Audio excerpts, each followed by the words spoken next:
उन्वान आहट जंगल में वो लड़की कौन थी। गांव की हुदूद से कुछ फासले पर एक पुरस्रार जंगल था जिसे गांव वाले ओभौती जंगल के नाम से जानते थे। इस जंगल की कहानियां नस्ल दर नस्ल सुनाई जा रही थीं और सबसे ज्यादा मशहूर कहानी थी एक लड़की की जो रात के अंधेरे में वहां भटकती है। कहा जाता था कि वो लड़की अपनी मौत के बाद भी इंसाफ की तलाश में है। गांव के बुजुर्गों के मुताबिक जो भी इस लड़की को देख लेता था वो कभी भी वापस नहीं आता था। ये कहानियां सुनते सुनते गांव के नौजवान भी बड़े हो गए थे, लेकिन उनमें से कोई भी इस जंगल में जाने की हिम्मत नहीं करता था।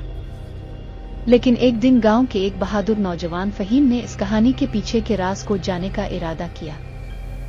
इसे यकीन था कि ये सब महज किस्से कहानियां हैं और वो इस राज से पर्दा उठाकर गांव वालों को हकीकत दिखाएगा। फहीम बचपन से ही बहादुर और तजस्सुस पसंद था। इसे हमेशा से गैर मामूली चीजों में दिलचस्पी थी और वो गांव की रवायात को चैलेंज करना चाहता था। एक दिन जब गांव के बुजुर्ग जंगल की कहानी सुना रहे थे तो फहीम ने उनसे पूछा, अगर ये सच है तो कोई वहां गया क्यों नहीं। बुजुर्गों ने इसे डराया और कहा कि वो अपनी जान को खतरे में न डाले। लेकिन फहीम के दिल में कुछ और ही चल रहा था। इसने अपने दोस्तों को जमा किया और कहा, हमें इस कहानी की हकीकत जाननी होगी। यह वक्त है कि हम गांव वालों को दिखाएं कि ये सिर्फ कहानियां हैं और कुछ नहीं। एक चांदनी रात फहीम अपने 3 दोस्तों के साथ जंगल की तरफ रवाना हुआ। उन्होंने फैसला किया कि वो रात को वहां गुजारेंगे ताकि इस लड़की की रूह का सामना कर सके। जैसे ही वो जंगल में दाखिल हुए उन्हें एक अजीब सी खामोशी महसूस हुई, जैसे कि सारी दुनिया ही रुक गई हो। चलते चलते वो एक पुरानी हवेली के खंडर के पास पहुंचे जो इस जंगल के बीचों बीच थी। फहीम ने कहा, यहाँ रुकना चाहिए, शायद यही वो जगह है जहाँ वो लड़की नजर आती है। सबने हामी भरी और वहीं रुक गए। रात का दूसरा पहर शुरू हुआ और सब कुछ मामूल के मुताबिक था, लेकिन अचानक एक आवाज सुनाई दी। ये एक धीमी सी हंसी की आवाज थी जो हवा में गूंज रही थी। फहीम और उसके दोस्तों ने अपने दिलों को मजबूत किया और आवाज की समत जाने का फैसला किया। जैसे ही वो हवेली के एक कमरे में पहुंचे उन्हें एक लड़की की परछाई नजर आई जो खिड़की के पास खड़ी थी। फहीम ने हिम्मत करके इस लड़की को पुकारा, तुम कौन हो और यहाँ क्या कर रही हो? लेकिन जवाब में सिर्फ खामोशी थी। फहीम के दोस्त खौफजदा हो गए और वहां से भागने की कोशिश करने लगे, लेकिन फहीम ने उन्हें रोका। इसने कहा, हम यहाँ सच्चाई जानने आए हैं और हम इसे जानकर ही जाएंगे। फहीम ने दोबारा लड़की को पुकारा, लेकिन इस बार लड़की ने अपना चेहरा उनकी तरफ मोड़ लिया। इसका चेहरा सफेद था और आंखें खोखली थीं। इसने धीमी आवाज में कहा, मैं इंसाफ की तलाश में हूं।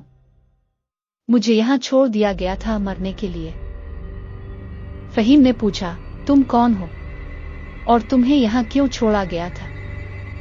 लड़की ने बताया कि वो एक नवाब की बेटी थी जिसे इसके रिश्तेदारों ने दौलत के लालच में मार दिया और उसके बाद उसकी लाश को इस जंगल में दफन कर दिया।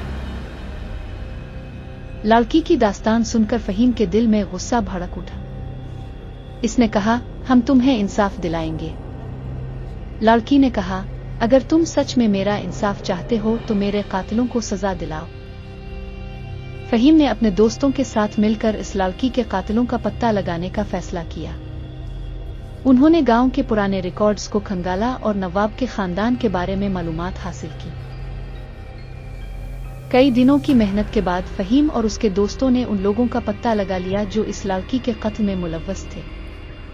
फहीम ने गांव वालों को जमा किया और उनके सामने तमाम सबूत रखे। गांव के लोग भी हैरान रह गए और उन्होंने मुल्जिमों को सजा देने का फैसला किया।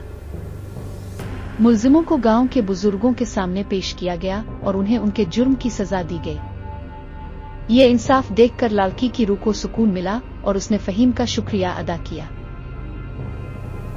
फहीम और उसके दोस्त दोबारा जंगल गए ताकि इस लड़की को अलविदा कह सके। लड़की ने कहा, तुमने मुझे इंसाफ दिलाया और अब मेरी रूह आजाद हो गई है। मेरी आखिरी ख्वाहिश है कि तुम इस जंगल में मेरी यादगार बनाओ ताकि लोग इस जगह को याद रखें। फहीम ने वादा किया कि वो इसकी यादगार बनाएगा और गांव वालों को इसके बारे में बताएगा। इसके बाद लड़की की रूह धीरे धीरे गायब हो गई और उसके साथ ही जंगल का खौफ भी खत्म हो गया। फहीम और उसके दोस्तों ने इस वाकये के बाद गांव में लड़की की यादगार बनाई और उसकी कहानी गांव के हर बच्चे को सुनाई। ये कहानी हमें ये सबक देती है कि हमें हमेशा सच्चाई की तलाश करनी चाहिए और नाइंसाफी के खिलाफ खड़े होना चाहिए। फहीम की बहादुरी और इंसाफ पसंदी ने गांव वालों को ये दिखाया कि हर रूह को सुकून मिलता है जब इसे इंसाफ मिलता है।